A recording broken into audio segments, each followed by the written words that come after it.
Yo, what's going on, guys? It's Jack, and welcome back to another video. And what you're looking at here is a screenshot of COD Tracker, and it's basically like a leaderboards and a stat tracker for basically your PSN or your Xbox gamer tag and how you're doing in Black Ops 4 multiplayer and in Blackout as well, and anybody else's. So if you're curious of what a player that you're watching on YouTube, for instance, what their stats are and all that kind of stuff, go on COD Tracker and you will find out. And as you can see, these are all TDMs. Well, you can't see because I cut that part out because I can only take so much of a screenshot. But those are basically TDM stats of this very last session minus a couple of games. And basically, I think I finally figured this game out, and I want to share my newfound knowledge with you so that way you guys can improve, because I know a lot of you guys have been very, very frustrated with this game, and I think that my tips for this video are definitely going to help you out. And because, what I have implemented, they definitely help me out. And if I can do it, then you certainly can too.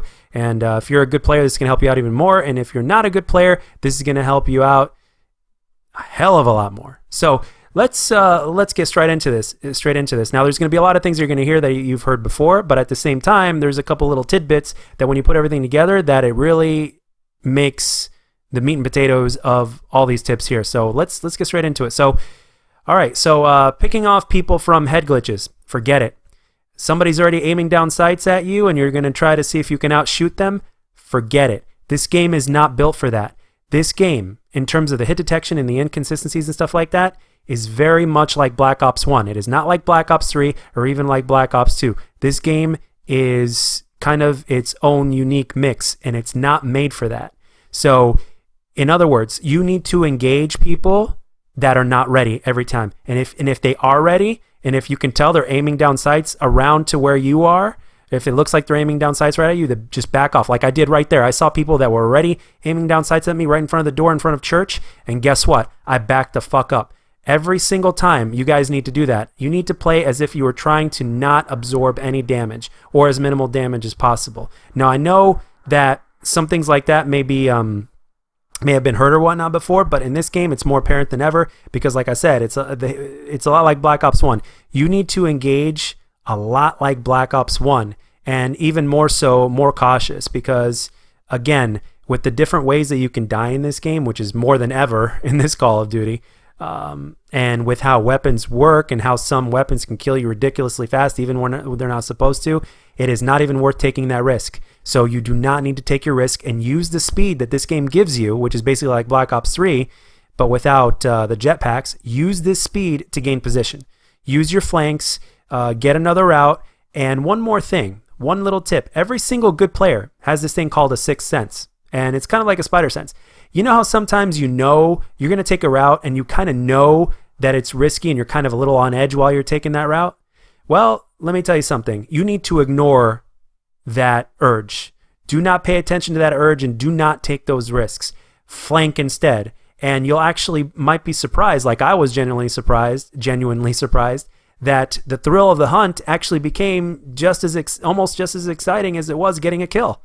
And the fact that all of a sudden, when I started doing that, another thing that made it exciting was that people were coming after me and I was baiting them, and I was taking on one person at a time, and then eventually it became more than one person at a time because they were trying to rush me and they didn't know that I was ready and they didn't have their sights aimed down, and I caught them with their pants down before they were able to aim down sights, but I was already ready for them. So in other words, you need to be a step ahead of your enemy more than ever in this game. Again, a lot like Black Ops 1.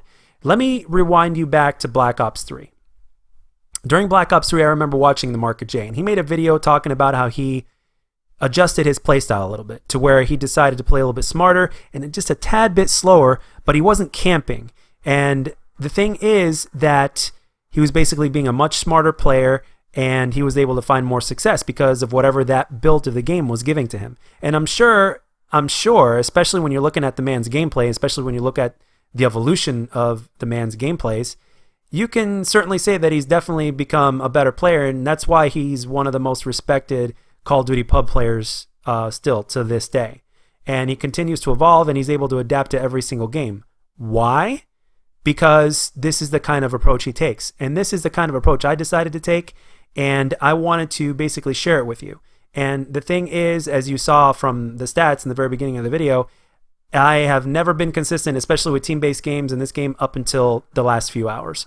And it was very consistent, and there were even good players on the other team, and I was able to consistently perform well even against them. And as a matter of fact, my last game, which I didn't record because my Elgato decided to take a shit, was actually the best one. There were two other good players on the other team, and they were partied up, and I went 35-0, completely flawless in a TDM, and I dropped streaks on them and made them go negative. And why? Because of the thought process and processes and the way I applied them to this game. And you can do this too. And the thing is this, no good player, no matter how good they are, nobody's invincible. Everybody is susceptible to an ass whooping when it comes to Call of Duty. No matter how good they are, no matter what their stats are, no matter how invincible they are. The only thing you guys need to know is, unless you're playing hardcore or unless you're playing competitive, you can't run and gun like crazy like you could, like, let's say, in Black Ops 3 or like in Infinite Warfare or like in Advanced Warfare or whatnot, or even Black Ops 2 to an extent. This game is not built for that. This game is built very, it's a lot more like Black Ops 1, and you have to be a little bit more methodical. And the thing is, they said it to us since the beginning of the reveal. They used the word tactical time and time again, and myself included. I was like, oh fuck, they mean camping. And to a certain degree that is true, but if you truly are a good player, and if you know how to rush correctly, and if you're a rusher as well, and you're interested in knowing how to do that correctly, and you're able to be adaptable while maintaining that rushing style, you basically can do it with this game. But the thing is, you are required to use your head a lot more, and there are certain in-game engagements in past Call of Duties that you could get away with that you simply cannot get away with in this game. I cannot stress that enough. I have done it time and time again. I have died time and time again trying to do what I used to do what I was doing in those other previous Call of Duties. And this game shut me down time and time again until right now, until the last few hours, to where I decided to kind of make the adaptation of my own, just basically the same way that Market J did back in Black Ops 3.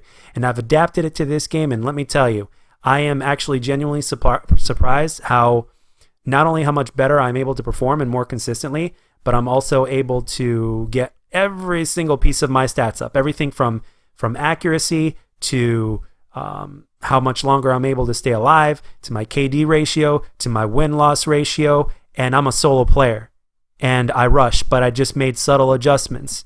And the thing is this, like I said in the beginning of the video, and I'm going to say it one last time, the game is not built to rush like it was in Black Ops 3 or Infinite Warfare or Advanced Warfare, or even like Black Ops 2.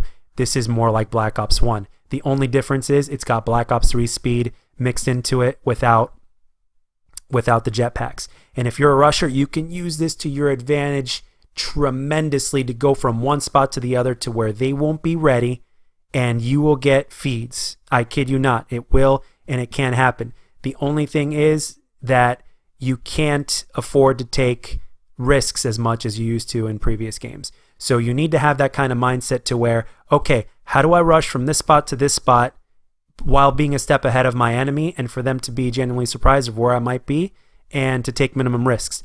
You might have to flank a lot, but even when doing so, you'll be surprised that you will find people in areas that you wouldn't expect that are going to be between you and where you want to be, and you'll be able to take them out easily, and they won't even expect you. And I'm telling you. And at many times, you'll be able to bait a lot easier. You'll also be able to bait a lot of teammates as well. You'll find people that are going to be running in front of you or whatnot. It's okay. Let them run. Let them run. If they're on your rushing route and they're in front of you, let them run. So in case they get surprised, they end up dying, and then you can clean up the kill. And good players do this as well. Market J is actually very much known for that. He's very good at baiting teammates. So anyway, I know this is a very talkative type of, a very strategic type of approach, and it's not like a kind of video to where, oh, this class setup or this gun will help you get a higher KD. It doesn't work that way, and it never really has in COD. When you really look between the lines, if you really want to be a better player, it doesn't work that way. It's about how you approach whichever situation the game gives you. And unfortunately, with this game, it doesn't give you as many options to rush like you used to. So therefore, you have to make certain adaptations. You have to use the other tools that you've learned from previous Call of Duty games, in this case being Black Ops 1. And a mixture of the Black Ops 3 speed, because you can use that to go from one spot to the other. But in terms of engagements, you got to take it like Black Ops 1. And you got to approach as if you're trying not to take any damage at all. If somebody's aiming their sights down and they're aiming towards you and they're like a decent distance away, back the hell up right away, because the game's just not meant for you to take them out like that unless you're playing hardcore. And the only other time that you should be playing aggressive, like balls to the wall, like in previous COD games, is if you're playing competitive. But for the most part, most of us play pubs, and that's how it works. So anyway, I hope this helped you out. Give this a try. Make those adjustments that I was talking about, and before long, you'll see the difference, and you will adapt, and you will become better. They throw something like this at us every year, and I've applied it, and I'm so excited about it that I decided to share it. So I hope this helped you guys out. Some of you guys that are very, very good, it might not help you out at all, but for me personally, it's made the biggest difference, and I've hoped to make some of a difference for you. And as always, guys, I hope you enjoyed the gameplay and the commentary, and if you did, let me know if you enjoyed it, and if you didn't, let me know what I can do to make my videos better. I'll catch you guys on the next one.